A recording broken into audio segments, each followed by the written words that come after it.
Hello everyone, welcome to Merrick Meyers. तो हम start करने लगे हैं iron deficiency anaemia. Iron deficiency anaemia हमारे पास क्या है? ये हमारे पास anaemia due to decrease iron in the body. हमारे पास जब बॉडी में आयरन कम होगा तो उसकी वजह से हमारे पास जो एनीमिया डेवलप होगा उसको कहते हैं आयरन डिफिशिएंसी एनीमिया। अब एनीमिया हमारे पास क्या है? एनीमिया बेसिकली हमारे पास जब ब्लड में जो हमारे पास ब्लड है उसमें सर्कुलेटिंग आरबीसी की जो मास है वो हमारे पास डिक्रीज़ हो जाए। नॉर्मल जो आरबीसी की मास है उससे हमारे पास डिक्रीज़ हो जाए, उस कंडीशन को कहते हैं हमारे पास एनीमिया। फिर एनीमिया डिफरेंट टाइप के होते हैं। अब जो हम कर रहे हैं वो हमारे पास आयरन डिफिशिएंसी एनीमिया। जब हमारे पास आयरन नहीं होता तो उसकी वजह जो एनीमिया डेवलप होते हैं उसको कहते हैं आयरन डिफिशिएंसी एनीमिया। जो आयरन डिफिशिएंसी एनीमिया है ये हमारे पास माइक्रोसाइटिक एनीमिया का टाइप है। अब माइक्रोसाइटिक एनीमिया क्या है? हमारे पास जो एनीमियाज है उसको मॉर्फोलॉजी के लिहाज से तीन तरह के, एक हमारे पास है माइक्रोसाइटिक, फिर दूसरा हमारे पास है नॉर्मोसाइटिक और तीसरा है हमारे पास मैक्रोसाइटिक। माइक्रोसाइटिक हमारे पास वो एनीमिया है जिसमें जो आरबीसी सेल्स है उनका जो मीन कॉर्पस्कुलर वॉल्यूम है वो हमारे पास 80 फेम्टोलीटर से कम हो। नॉर्मल हमारे पास जो आरबीसी का जो साइज़ है वो हमारे पास 80 to 100 FL तक होता है। जब इससे आरबीसी का साइज़ कम हो जाए उसको कहते हैं माइक्रोसाइटिक एनीमिया। और जो एनीमिया हमारे पास डेवलप होता है लेकिन उनमें आरबीसी का जो साइज़ है वो हमारे पास 80 to 100 ही रहते हैं, उनको कहते हैं नॉर्मोसाइटिक एनीमिया। और अगर इनसे 80 से 100 से लेकर 100 से आपके पास जो साइज़ है वो इंक्रीज़ हो गया फिर इसको कहते हैं मैक्रोसाइटिक एनीमिया। सो आज का जो हमारा टॉपिक है आयरन डिफिशिएंसी एनीमिया, ये हमारे पास आता है माइक्रोसाइटिक एनीमिया में। अब अगर यहाँ पर देखें हीमोग्लोबिन को, हीमोग्लोबिन हमारे पास बनता है हीम से और ग्लोबिन चेन से। हीम में हमारे पास आता है आयरन और दूसरा हमारे पास है प्रोटोपॉर्फिरिन और हमारे पास है ग्लोबिन। अगर हमारे पास कभी आयरन ना हो या प्रोटोपॉर्फिरिन ना हो या ग्लोबिन की डिफिशिएंसी हो तो हमारे पास जो एनीमिया डेवलप होगा वो हमारे पास माइक्रोसाइटिक एनीमिया होगा। इसमें हमारे पास जो आरबीसी होंगे वो हीमोग्लोबिन की कंसंट्रेशन को मेंटेन करने के लिए एक एक्स्ट्रा डिवीजन करेंगे। सो हमारे पास माइक्रोसाइटिक एनीमिया में क्या होता है कि एक्स्ट्रा डिवीजन होता है आरबीसी सेल्स की रेटिकुलोसाइट की, ताकि जो हीमोग्लोबिन की कंसंट्रेशन कम हो गई है उसको मेंटेन रखे। तो इसको कहते हैं आयरन डिफिशिएंसी एनीमिया या माइक्रोसाइटिक एनीमिया। जो हमारे पास माइक्रोसाइटिक एनीमिया में आयरन डिफिशिएंसी एनीमिया ये हमारे पास one of the most common type of anaemia है। इवन के वर्ल्ड का जो 1/3 पॉपुलेशन है उसको इफेक्ट कर रहा है आयरन डिफिशिएंसी एनीमिया। हमारे पास जो आयरन है ये हमारे पास दो तरह का, एक हमारे पास है हीम आयरन, दूसरा है हमारे पास नॉन हीम आयरन। जो हीम आयरन है ये हमारे पास मीट से डेराइवेटिव है। जो हमारे पास मीट से डेरिवेटिव हीम है वो हमारे पास है हीम आयरन। और नॉन हीम आयरन हमारे पास जो वेजिटेबल वगैरह में आयरन आता है वो है हमारे पास नॉन हीम आयरन। जो मीट डेरिवेटिव ये हमारे पास ईजिली एब्जॉर्ब होता है। जो नॉन हीम आयरन है ये हमारे पास जो एब्जॉर्प्शन है इसकी वो उतना ईजी नहीं हो सकता है जितना हमारे पास हीम आयरन की होती है।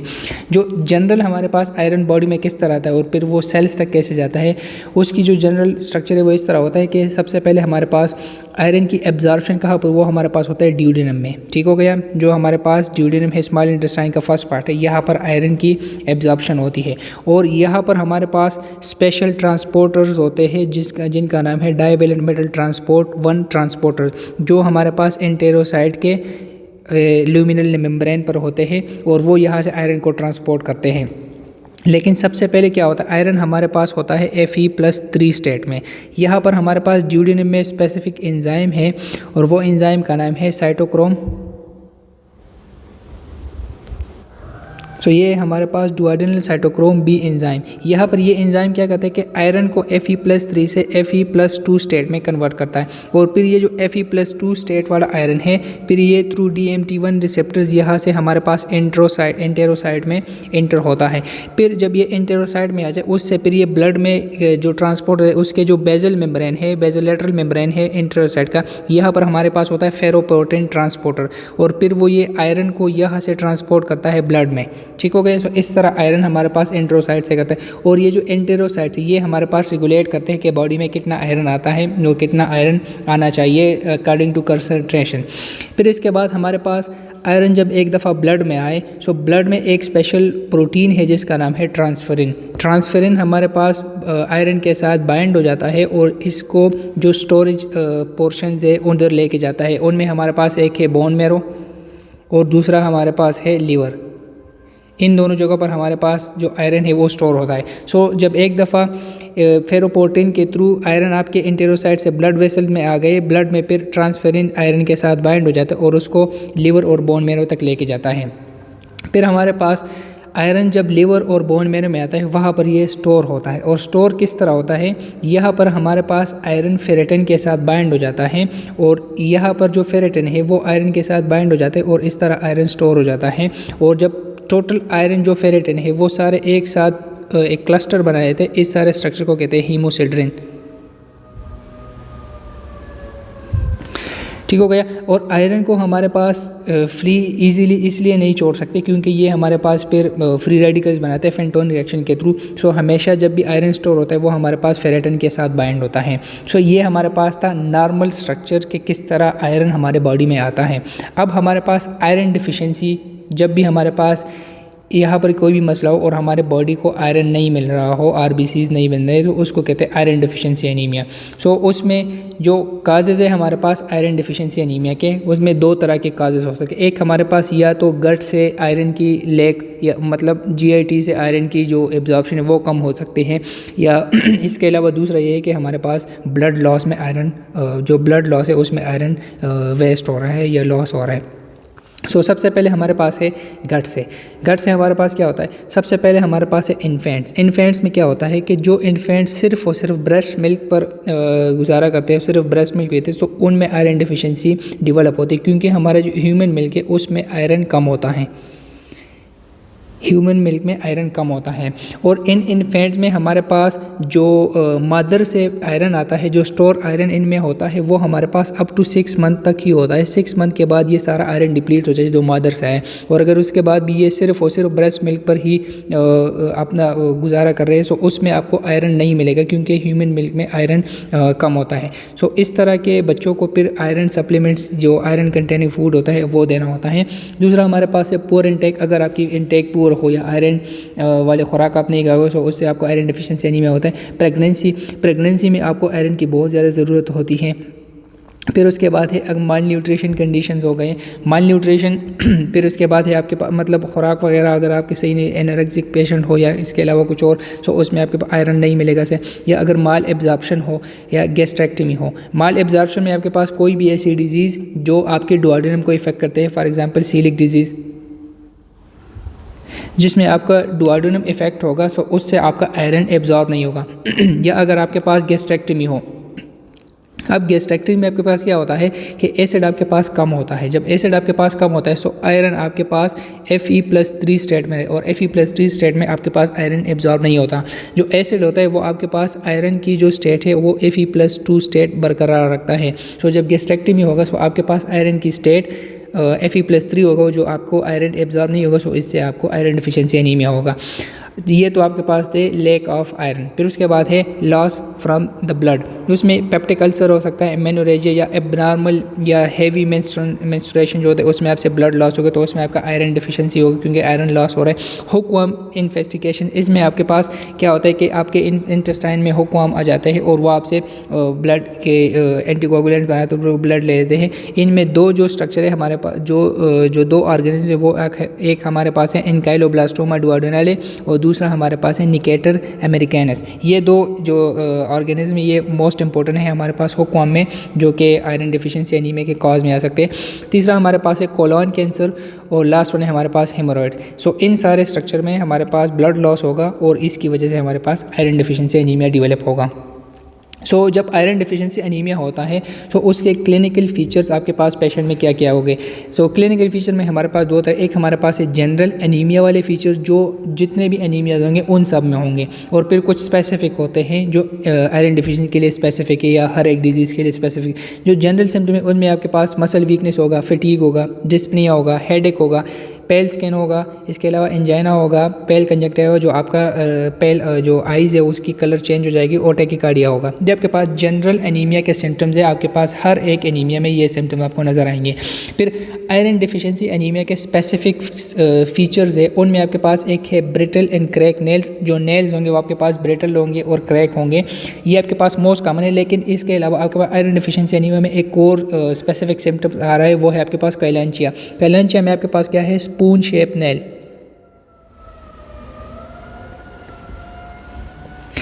ये आपके पास है, अगर ये आप देखें, ये नेल को देखें, आपके पास एक यहाँ पर डिप्रेशन सा बना है, स्पून सा बना होता है, इसको कहते हैं कैलेंशिया, और ये आपके पास आयरन डिफिशिएंसी एनीमिया का स्पेसिफिक फीचर है।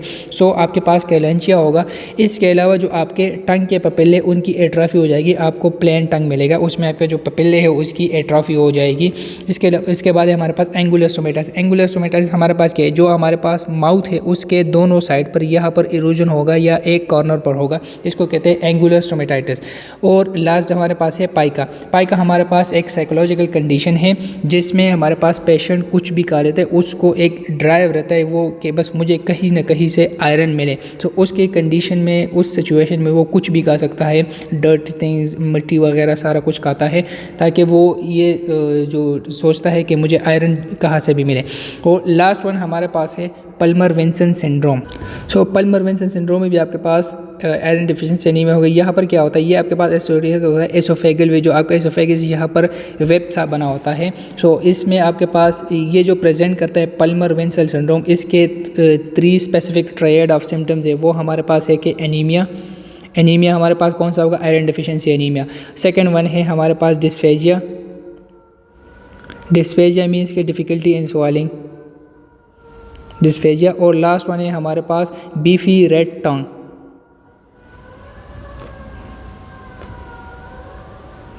सो ये हमारे पास इसके सिम्टम्स है। अच्छा, अब जब आयरन डिफिशिएंसी एनीमिया, आपने आयरन की स्टेटस को ब्लड में देखने के लिए जब आप ब्लड टेस्ट करोगे, आपने 4 चीज़ें देखनी है। सबसे पहले आपने देखना है सीरम आयरन। सीरम आयरन के आपके पास ब्लड में कितना % आयरन होता है, इसको कहते हैं सीरम आयरन। दूसरा हमारे पास है टोटल आयरन बाइंडिंग कैपेसिटी, जो हमारे पास ट्रांसफेरिन है उसके साथ हमारे पास कितना आयरन बाइंड होता है, इसको कहते हैं total iron binding capacity in the blood. फिर उसके बाद है हमारे पास परसेंट सैचुरेशन। परसेंट सैचुरेशन हमारे पास क्या होता है कि इसमें कितने ट्रांसफेरेंट मॉलिक्यूल्स आयरन के साथ बाइंड होते हैं। जो हमारे पास नॉर्मली ब्लड में लेट सपोज अगर 3 ट्रांसफेरेंट मॉलिक्यूल्स है, तो उनमें से एक के साथ आयरन होता है। सो नॉर्मली हमारे पास परसेंट सैचुरेशन 33% होता है। और अगर परसेंट सैचुरेशन को आप कैलकुलेट करना चाहते हैं, किस तरह डिफाइन करेंगे, सो अगर आप परसेंट सैचुरेशन को करेंगे, सो इसको आप डिवाइड करेंगे, जो आपका सीरम आयरन है उसको डिवाइड करेंगे टोटल आयरन बाइंडिंग कैपेसिटी पर, तो आपको मिल जाएगा परसेंट सैचुरेशन। और नॉर्मली आपके पास परसेंट सैचुरेशन 33% होता है। और लास्ट वन है हमारे पास सीरम फेरेटिन। सीरम फेरेटिन क्या है कि आपके पास जो लीवर और मैक्रोफेजेस वगैरह है, वहाँ पर आपके पास कितना आयरन स्टोर होता है। सो ये आपके पास ब्लड में आपने सीरम को इस तरह चेक करना है कि किस तरह आपके पास कौन कौन से चीज़ें मैयर करने हैं आपने। फिर उसके बाद हमारे पास आयरन डिफिशिएंसी एनीमिया के स्टेप्स, किस तरह आपके पास आयरन डिफिशिएंसी एनीमिया डेवलप होता है। सबसे पहले आपके पास क्या होगा, जब आपके पास आयरन डिफिशिएंसी होगा, सो सबसे पहले आपका जो स्टोर आयरन है वहाँ से आपका आयरन आएगा उनको जो कमी है उसको पूरा करने के लिए। सो इस कंडीशन में आपके पास क्या होगा, जब आपका स्टोर आयरन ख़त्म हो जाएगा, सो आपके पास जो आपका फेरेटिन है, जो आपका आयरन को स्टोर करता है, वो आपके पास डिक्रीज़ हो जाएगा। और जब सारा आयरन ब्लड में आ जाएगा, सो आपके पास binding capacity, total iron binding capacity वो आपके पास इंक्रीज़ हो जाएगी। ठीक हो गया। फिर इसके बाद जब स्टोर आयरन ख़त्म हो जाए, फिर उसके बाद जो आपका सीरम का आयरन है वो भी आपके पास ख़त्म हो जाएगा। सो इसमें क्या हो जाएगा कि आपका जो सीरम आयरन है वो भी आपके पास डिक्रीज़ हो जाएगा। और यहाँ पर आपने देखना कि परसेंट सैचुरेशन जो है वो भी आपके पास डिक्रीज़ हो जाएगा। ये किस तरह डिक्रीज़ हो जाएगा, अब यहाँ पर देखें, टोटल आयरन बाइंडिंग कैपेसिटी अगर इंक्रीज़ होगी, तो आपके पास इन्वर्सली प्रोपोर्शन है परसेंट सैचुरेशन। जब ये इंक्रीज़ हो जाएगा, ये आपके पास डिक्रीज़ हो जाएगा। सो आपके पास परसेंट सैचुरेशन लाजमी फिर डिक्रीज़ हो जाएगा। अच्छा, जब आपके पास सबसे पहले आयरन डिफिशिएंसी एनीमिया में पहले क्या होता है, नॉर्मोसिटिक एनीमिया होता है। नॉर्मोसिटिक मीन्स कि आपके पास जो आरबीसी का मीन कॉर्पस्कुलर वॉल्यूम है वो आपके पास 80 से 100 के दरमियान उनकी साइज़ होती है। ठीक है, ये आपके पास है mean corpuscular volume of RBC normally. इसमें क्या होता है कि सबसे पहले बोन मेरो क्या करता है कि जितना हीमोग्लोबिन अवेलेबल होता है उससे रिलेटेड आरबीसीज बनाते, मीन्स के कम आरबीसीज बनाते, लेकिन नॉर्मल सेल के, नॉर्मल साइज़ के आरबीसीज बनाता है। फिर इसके बाद जब एडवांस कंडीशन हो जाए, एडवांस में आपके पास फिर जो एनीमिया बन जाता है वो आपके पास हो जाएगा माइक्रोसिटिक, क्योंकि सेल आपके पास जो सेल है एमसीवी वो आपके पास 80 FL से डिक्रीज़ हो जाएगा। और हाइपोक्रोमिक मीन्स कि आपका जो कलर है, जो आपके पास हीमोग्लोबिन का कलर है वो भी आपके पास डिक्रीज़ हो जाएगा। सो लास्ट कंडीशन में आपके पास माइक्रोसिटिक हाइपोक्रोमिक एनीमिया इवेंचुअली आपके पास बन जाएगा। तो इस तरह आपके पास जो आयरन डिफिशिएंसी एनीमिया वो डेवलप होता है। सबसे पहले स्टोर आयरन डिप्लीट होगा, फिर उसके बाद सीरम आयरन, फिर सबसे पहले नॉर्मोसाइटिक एनीमिया बोन मेरो जो है वो डिटरमाइन करेगा कि जितने भी हीमोग्लोबिन है उससे नॉर्मल आरबीसी ही बनाए। लेकिन जब आपके पास सीवियर कंडीशन में चला जाता है, जब आयरन बिल्कुल ही ख़त्म हो जाए, डिफिशिएंसी हो जाए, फिर वहाँ पर आपके पास माइक्रोसाइटिक एनीमिया हो जाए, जो आपके पास आरबीसी एक्स्ट्रा डिवीजन कर लेते हैं। सो आपने इसको आयरन डिफिशिएंसी एनीमिया को डायग्नोस किस तरह करना है। डायग्नोसन में आपने 3 चीज़ें इंपॉर्टेंट याद रखनी है। डायग्नोसिस में जनरल आपने पेशेंट की हिस्ट्री लेनी है। हिस्ट्री में आपने क्या क्या करना है कि पेशेंट का जो डाइटरी इंटेक है उसके हवाले से आपने पूछना है। इसके अलावा कोई ड्रग वगैरह ले रहा है जिसमें आपके पास जीआई की ब्लीडिंग हो सकती है, तो उसके हवाले से आपने पूछना है।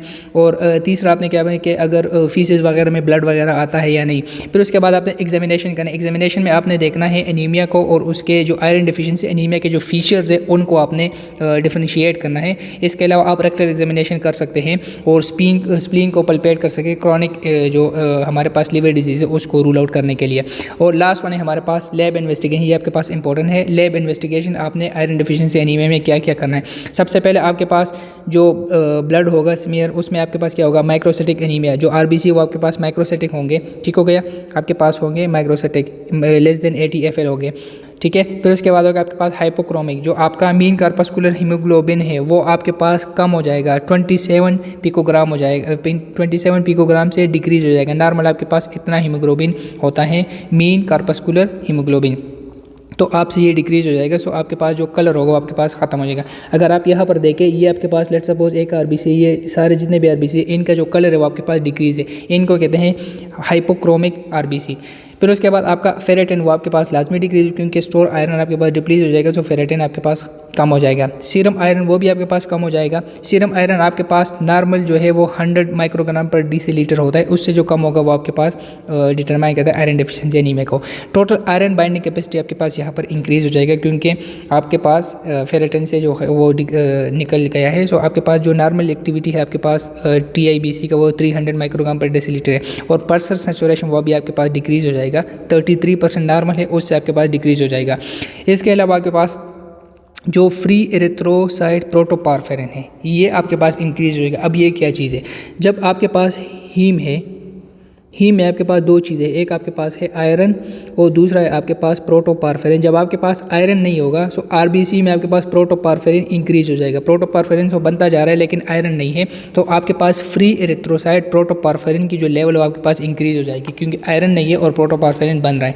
इसके अलावा आपके पास है पोइकेलिसाइटोसिस और एक आपके पास है एनिसोसाइटोसिस। ये 2 चीज़ें आपके पास क्या है, पोइकेलिसाइटोसिस जो है ये आपके पास जो आरबीसी का सेल का जो शेप है वो आपके पास डिफरेंट है। अगर आप यहाँ पर देखें आपके पास कुछ आरबीसी एक शेप के हैं, कुछ आपके पास दूसरे शेप के हैं, और इसके अलावा आपके पास एनिसोसाइटोसिस जो है आपके पास है वेरिएशन इन साइज और ये आपके पास शेप। सो आपके पास ये दोनों कंडीशन भी इधर होंगे। यहाँ पर देखिए आपके पास कुछ बड़े आरबीसी है, कुछ आपके पास छोटे हैं, कुछ काफ़ी छोटे हैं। सो ये आपके पास डिफरेंट कंडीशन है आपके पास आयरन डिफिशिएंसी एनीमिया में। इसके अलावा लास्ट जो आपके पास है मोस्ट इंपॉर्टेंट, वो आपके पास रेड सेल डिस्ट्रीब्यूशन विथ, ये आपके पास इंक्रीज हो जाएगा। नॉर्मल आपके पास क्या होता है, लेट सपोज ये आपके पास है, यहाँ पर ये आपके पास है नॉर्मल जो आपका डिस्ट्रीब्यूशन विथ है आपके पास यहाँ से लेकर यहाँ तक, ये आपके पास है स्मॉल रेड सेल। इसमें क्या होता है कि आपके पास जो नॉर्मल सेल्स है, लेट सपोज आपके पास 10 सेल्स है, इनमें आपके पास 2 सेल छोटे हैं, बाकी आपके पास नॉर्मल सेल्स है। सो इनमें जो डिस्ट्रीब्यूशन विथ है आपके पास कम है। जो आपके पास आयरन डिफिशिएंसी एनीमिया होगा, इनमें आपके पास क्या होता है कि आपके पास जो आपका रेड सेल का डिस्ट्रीब्यूशन विथ है वो आपके पास बहुत ही इंक्रीज़ हो जाएगा।